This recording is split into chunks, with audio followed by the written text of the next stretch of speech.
কিন্তু আমরা তো দেখুন বারংবার আপনাদেরকে বলেছি, মামলাটা পঞ্চম বেতন কমিশনের রোপা 2009 অনুসারে, সেখানে 1/7/2009 থেকে 1/1/19 পর্যন্ত যে মহার্ঘ ভাতার ব্যাকলগ, সেই ব্যাকলগ সরকারকে দিতে হবে।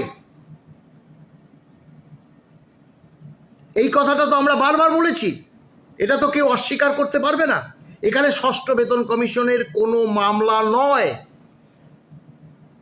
আদালত বলেছে, আদালত এই কথাটা জানান দিতে চাইছে সরকারকে যে এর পরবর্তীকালে যদি মামলা পিছিয়ে দেওয়া হয় তাহলে আপনাদেরকে ডিএ বাবদ অন্তত 50% টাকা কস্ট হিসাবে রাখতে হবে।